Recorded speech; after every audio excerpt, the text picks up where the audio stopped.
chauffage, sans ventilation mécanique, sans climatisation.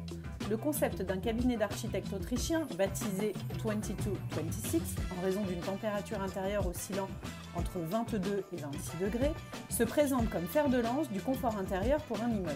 Cette approche arrive en France pour une grande première à l'occasion de la construction d'un immeuble de 24 logements à Lyon. Comment ça marche ? L'immeuble se passe de pompe à chaleur et autres systèmes de double flux. C'est son enveloppe qui le protège de la surchauffe et limite les déperditions thermiques. En été, l'épaisseur des parois permet la régulation de la température et en hiver, elle favorise l'inertie et la capacité de stockage de la chaleur. Il paraît que plus les occupants y font chauffer leur méninge, mieux c'est. Les grandes ouvertures disposent d'un triple vitrage pour profiter de l'éclairage naturel et des apports solaires. Les ouvrants sont automatisés afin de réguler la ventilation naturelle, la qualité de l'air intérieur, le contrôle du taux de CO2, l'hygrométrie et la température.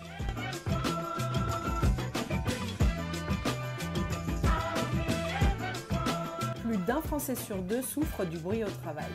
L'IFOP note qu'en matière de bruit, le seuil de tolérance est devenu plus bas depuis qu'ils ont expérimenté d'autres organisations comme le télétravail.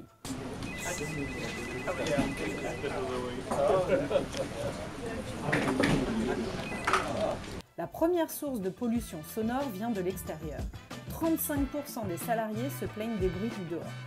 Viennent ensuite les allées et venues des collègues, les conversations de bureau, pointées par 27% des sondés, et le fonctionnement de certains appareils comme les imprimantes pointées du doigt par un quart des salariés. Les conséquences sont terribles. Fatigue, lassitude, irritabilité, stress, mal-être, anxiété et même la dépression.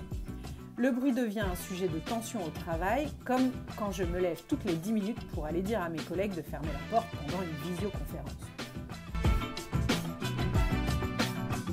La Convention des entreprises pour le climat regroupe des acteurs prêts à repenser leur modèle pour répondre à l'urgence climatique.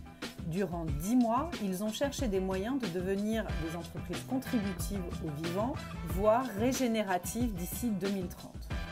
Leur rapport, publié le 25 octobre, présente les objectifs d'impact clairs, mesurables et ambitieux et un plan d'action concret pour atteindre le cap.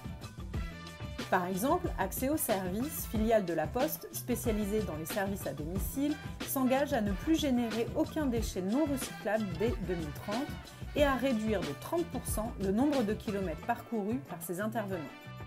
Elle va également lancer des ateliers de sensibilisation et d'accompagnement à la transformation. Je vous invite à consulter l'ensemble du rapport via le lien dans la description de cette vidéo.